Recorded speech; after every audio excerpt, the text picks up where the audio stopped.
అన్ని ఎగ్జామ్ల యొక్క మొత్తం రెస్పాన్స్ షీట్లు అయితే రావడం అయితే జరిగిందండి. హాయ్ ఫ్రెండ్స్, అందరికీ నమస్తే అండి. అందరూ బాగున్నారండి. వీడియోలోకి అయితే వెళ్ళే ముందండి, మీరు తెలుగు సాహిత్యం ఏం ప్రిపేర్ అవుతున్నారని అయితే అడిగారు కదండి.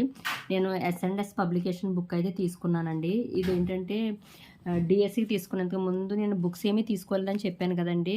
టెక్స్ట్ బుక్సే ప్రిపేర్ అయ్యేదాన్ని. డిఎస్సికి సాహిత్యం పరంగా కావాలి కదా అని చెప్పేసి కంటెంట్ మొత్తం కూడా ఉన్నదంతా కూడా నేను ఈ బుక్ అయితే తీసుకున్నాను. మీకు ఏంటంటే ఇందులో ఇండెక్స్ చూపించమన్నారు కదండి, చూపిస్తానండి. కొంచెం చిరిగిపోయింది, దయచేసి ఏమనుకోకండి. ఎందుకంటే చిన్నపిల్లలు కదండి, పిల్లలు అది లాగేయడం ప్లస్ నేను చదవడం వల్ల అది అక్కడ పెట్టి వెళ్తుంటే బాబు లాగేస్తున్నాడు. సో దానివల్లే. ఇదిగోండి, ఇక్కడ మనకి విషయ సూచికలు వచ్చేసి మనకి ఫస్ట్ అధ్యాయం 1లో మనకి ఇంటర్మీడియట్ లెవెల్ వరకు కూడా మనకి మొత్తం కంటెంట్ అయితే ఉంటుందండి. దాని తర్వాత మనకి అధ్యాయం 2లో మనకి పదజాలం అండి, ఇంకా అర్థాలు, పర్యాయపదాలు ఇవన్నీ కూడా ఉంటాయి ఇందులోని. పొడుపు కథలు, సామెతలు, మనకి వీటిని అన్నిటి నుంచి కూడా ఒక బిట్ అయితే కంపల్సరీగా ఉంటుంది కదండి. నెక్స్ట్ అధ్యాయం 3 అండి, భాషాంశాలు, సందులు, సమాసాలు, ఛందస్సు, అలంకారాలు, పారిభాషిక పదాలు, వాక్యాలు, క్రియలు ఇవన్నీనండి. నెక్స్ట్ అధ్యాయం 4లో వచ్చేసి తెలుగు సాహిత్య చరిత్ర అండి. ప్రాచీన తెలుగు సాహిత్య చరిత్ర, ఆధునిక సాహిత్య ఉద్యమాలు, ధోరణులండి.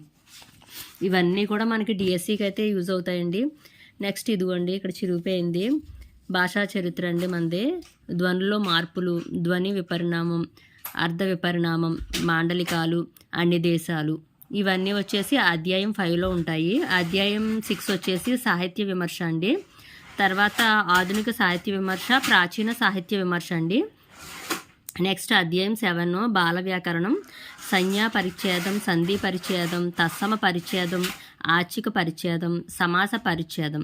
ఇవైతే చాలా కష్టంగా ఉంటాయి, చదవడం చాలా కష్టమండి ఈ సాహిత్య విమర్శ ఇవన్నీ కూడాని. నెక్స్ట్ ఛందస్సు అండి, వృత్తాలు, జాతులు, ఉపజాతులు, యతులు, రకాలు, ప్రాసల రకాలు, చందోదర్పణం. డిఎస్సి కన్ఫామ్గా ఇట్ల నుంచి అయితే బిట్ వస్తుంది. ఇవే చాలా కష్టంగా ఉంటాయి, కానీ వీటి మీద ఎక్కువ కాన్సన్ట్రేషన్ అయితే చేయవలసి అయితే ఉంటుందండి. ఒక్కరికి నా వీడియో ఉపయోగపడుతుందన్నా సరే నేను వీడియో అయితే ఖచ్చితంగా చేస్తానండి. మెసేజ్ పెట్టారు కదండి, మీకైతే డౌట్ క్లియర్ అయింది కదండి. ఆ బుక్ అయితే తీసుకోండి, బాగానే ఉంది.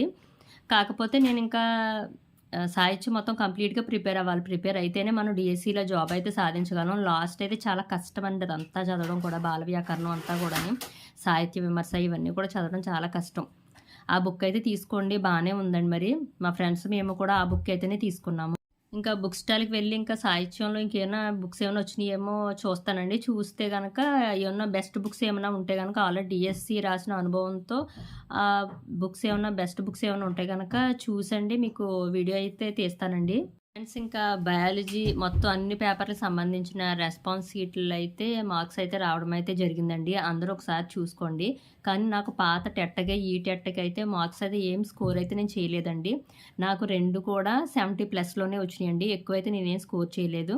నార్మలైజేషన్లో ఏమన్నా ఒకవేళ మార్క్స్ కలుస్తాయా ఏంటి అనేది అయితే నాకైతే తెలియదు. నార్మలైజేషన్ ఎఫెక్ట్ ఉంది కాబట్టి.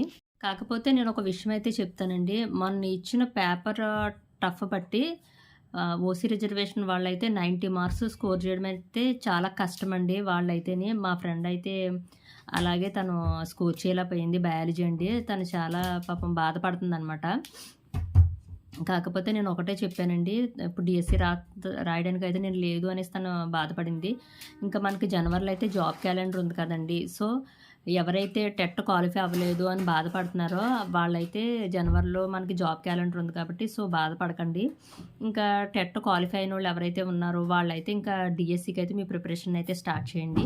మనకి ఇప్పుడు ఈ ఎగ్జామ్ సంబంధించి మనకి ఇప్పుడు ప్రజెంట్ అయితే ఇప్పుడు అభ్యంతరాలు అవి తీసుకుంటారు కాబట్టి మనకి ఫైనల్ రిజల్ట్ వచ్చేసి మనకి జనవరి 19న అయితే మనకి ఫైనల్ రిజల్ట్ అయితే వస్తాయండి టెట్కి సంబంధించి. తర్వాత మనకి డిఎస్సి నోటిఫికేషన్ అనేది అయితే ఉంటుంది. మీలో ఎవరెవరో చూసుకున్నారు బయాలజీ, మీకు ఎన్నెన్ని మార్క్స్ వచ్చినాయో మన కామెంట్ బాక్స్లో కామెంట్ చేయండి. మీ పాత స్కోర్ ఎంత, ప్రజెంట్ ఇప్పుడు ఈ మార్క్స్తో మీరు ఎంత స్కోర్ చేశారు అనేది అయితే కామెంట్ చేయండి. ఫ్రెండ్స్, ఒకటి మటుకు గుర్తుపెట్టుకోండి, మనకైతే ఇప్పటి నుంచి పేపర్ అయితే ఇలాగే టఫ్గా అయితే ఉండబోతుందండి. ఇప్పుడు టెట్కి ఎలా ఉందంటే ఇంకా డిఎస్సికి అయితే ఇంకా వేరేగా ఉంటుంది, ఇంకా చాలా టఫ్గా ఉంటుంది. సో మనం అంతా కూడా మనం మెంటల్గానే ఇంకా ఫిక్స్ అవ్వాలన్నమాట, పేపర్ టఫ్గానే ఉంటుందని. సో మన ప్రిపరేషన్ కూడా మనం అలాగే స్టార్ట్ చేసుకోవాలండి. Okay friends. ఇంకా మీకు ఏమైనా డౌట్స్ ఉంటే గనక కామెంట్ బాక్స్‌లో కామెంట్ చేయండి. నేనైతే నాకు తెలిసినంత వరకు నేనైతే డౌట్స్ అయితే క్లియర్ చేస్తానండి. ఈ వీడియో నచ్చితే గనక ఈ వీడియోకైతే లైక్ చేయండి, కామెంట్ చేయండి. మన ఛానల్ కొత్తగా చూస్తే గనక సబ్స్క్రైబ్ చేసుకోండి.